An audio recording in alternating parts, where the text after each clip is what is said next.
Bismillahirrahmanirrahim. Güzel insanlar, əziz Allah'ın xeyri, bərəkəti, salamı, afiyeti sizin və ailənizin üzərinə olsun. Biz Ramazan ayında, Ramazan bu mübarək ayda, yəni əziz Allah'ın kəlamı olan Quran-ı Kərimin nazil olmağa başladığı ayda yaşayırıq. O ayın bərəkətini, xeyrini hiss edirik gözəl insanlar.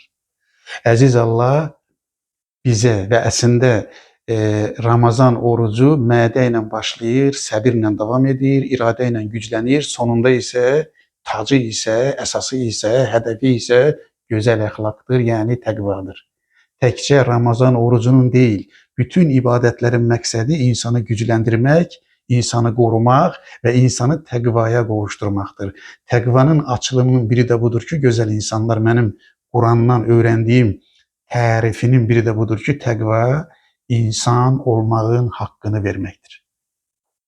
Təqva insan olmağın haqqını verməkdir. Təqva insan olmağın məsuliyyətini yerinə yetirməkdir. Biz bəşər olaraq doğuluruq. İnsan olmaq üçün, bax, insan oluruq. Bəşər doğuluruq. O bizdən asılı deyil, doğuluruq. Amma insan oluruq. İnsan olmaq üçün tərbiyəyə ehtiyac var, əməyə ehtiyac var, müəllimə ehtiyac var, kitaba ehtiyac var, insanın yenidən dirilişinə ehtiyac var, insanın ağlının, vicdanının, iradəsinin oyadılmasına ehtiyac var, insana gerçəkləri, həqiqətləri öyrətməyə ehtiyac var. Tərbiyə budur. O tərbiyənin nəticəsi nə olacaq? Gözəl əxlaq, yəni təqva sahibi olmaq.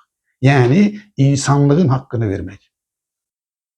İnsanlığın haqqını verməkdə Allahın insanın üzərinə qoyduğu missiyanı yerinə yetirməklə mümkündür. İndi əziz Allah, mən bu Ramazan boyu olan söhbətlərimdə təqvanın nə olduğunu, özəlliklərini, müttəqi insanların özəlliklərini bir-bir saymağa çalışdım, çalışıram. Bundan sonra da çalışacağım inşallah. Amma eyni zamanda əziz Allah müttəqilərlə, təqvalı insanlarla sərvət arasında, paylaşma arasında, insanlar arasındakı sosial münasibətin qurulması ilə bağlı məsələlərdə də bir ölçülər qoyub. Yəni sən müttəqisənsə, təqva sahibisənsə, müminsənsə, gerçəkdən Allaha inanırsansa, bunun paylaşma mədəniyyəti ilə sərvət və insan, xeyir və insan, insanlar arasındakı münasibət, yəni insanların ehtiyaclarının biri nədir? İnsanların ehtiyaclarından biri sağlam sosial əlaqələr qurmaqdır. Ona görə əziz Allah onlara xas qullar deyir, özəl qullar deyir, seçilmiş qullar deyir, mümin deyir, müttəqi deyir və buyurur ki, onların əlaməti nədir? Baxın, paylaşma ilə olan hissəsini bugün mən sizə təqdim edəcəm, gözəl insanlar. Əgər biz müttəqi isə, əgər biz təqva sahibi isə, əgər biz insan olmağın haqqını vermək istəyiriksə, gerçəkdən insanıqsa, insanlığın ölçüsü nədir? Allahın qoyduğu ölçünün biri də burada da gözəl insanlar, harda? İnsan surəsinin 76-cı surədə İnsan surəsi 31 ayədən ibarətdir. Bu İnsan surəsinin bir neçə ayəsini siz oxuyacağım ki, əziz Allah müttəqilərlə, xas qullarla, o əsil, gerçəkdən qəlbini, ağlını, iradəsini Allaha təslim etmiş insanlarla paylaşma, sosial münasibətləri qurmaq, sağlam sosial münasibətlər qurmaq inkişafın əsasıdır, hüzurun əsasıdır. Əgər bir cəmiyyətdə sağlam sosial münasibətlər olmazsa, güvən olmayacaq, bir yerdə yaşamaq mümkün olmayacaq, barış olmayacaq yəni. Ona görə əziz Allah bunun fundamental, əsas ölçülərini açıqlayır. Baxın, İnsan surəsinin 76-cı surənin 7-ci ayəsində buyurur ki, o xas qullar, o gözəl qullar, o mümin qullar, o müttəqi insanlar kimdir onlar? Birinci, baxın, verdiyi sözü yerinə yetirərlər. Baxın, sizcə sağlam sosial münasibətin əsaslarından biri bu deyil. Ailənizdə əgər hüzurun olmasını istəyirsinizsə, məktəbinizdə, xəstəxananızda, yolunuzda, küçənizdə, avtobusda, sosial münasibətlərdə, iş yerində, dövlətlə insan arasındakı münasibətlərin tutulmasında, qorunmasında sağlam bir əsasa yerləşməsinin əsasının biri bu deyil.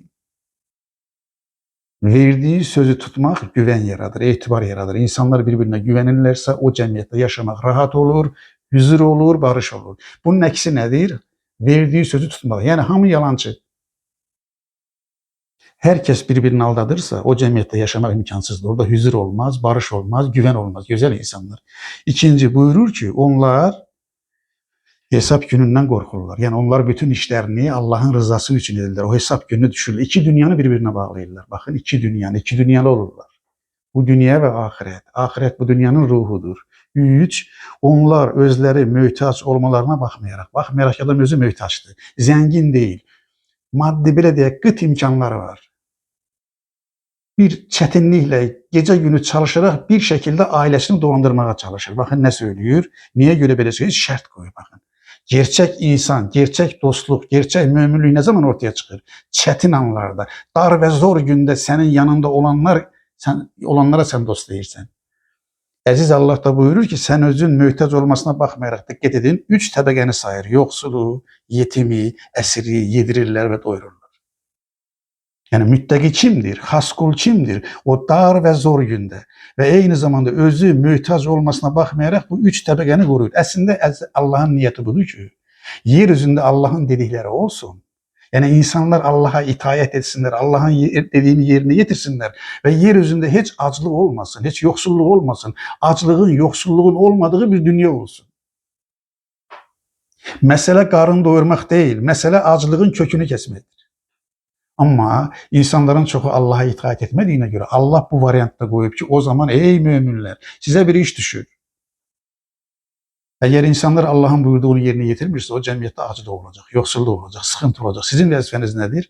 Özünüz möhtac olmasına baxmayaraq yoxsulu, yetimi, əsiri doyuracaqsınız. Baxın, sonra nə buyurur?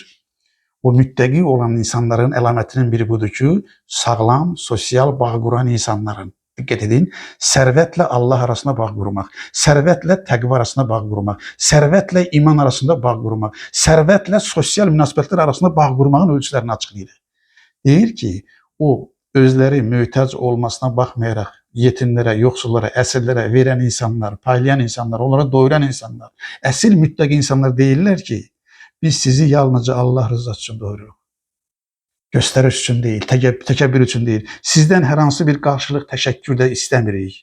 Çünki biz o zor günün, o dar günün məşəqqətindən, əzabından, Allahın əzabından qorxuruq. Yeganə məqsədimiz ilahi rızanı yerinə yetirməkdir, deyir. Baxın, sonra da əziz Allah bu xas qullara, yəni sərvəti ilə imanı arasında bağ qurub, sərvətini xeyrə yönəldən insanlara buyurur ki, 11-ci ayədə Allah onları, bismillah, Allah onları o günün, yəni hansı günün şiddətindən qorumuş olacaqdır, gözəl insanlar.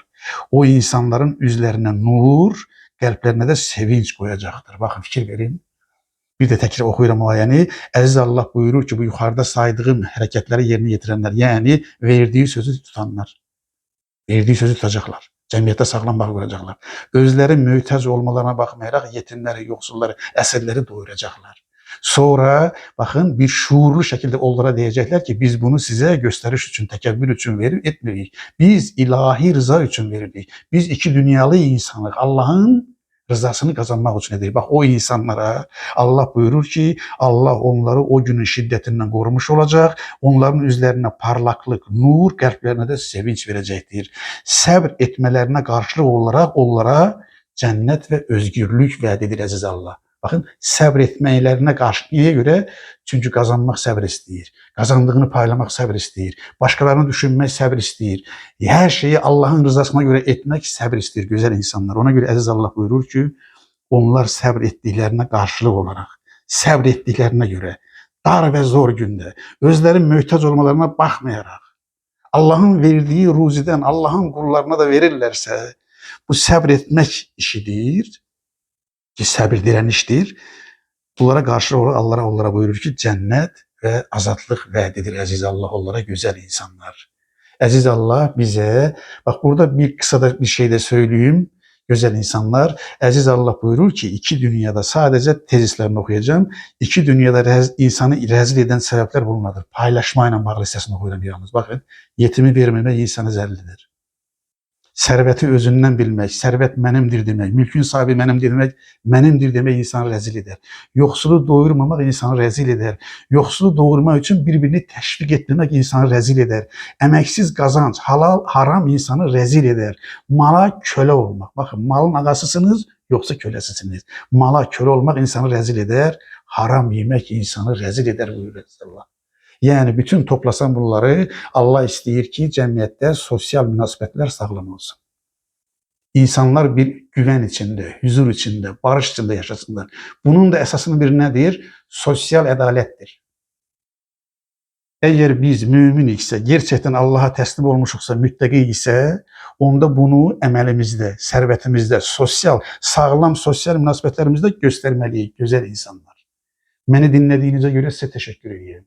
Var olun, sağ olun, əziz Allahın sonsuz, sınırsız mərhəmətinə əmanət olun. Gözəl insanlar.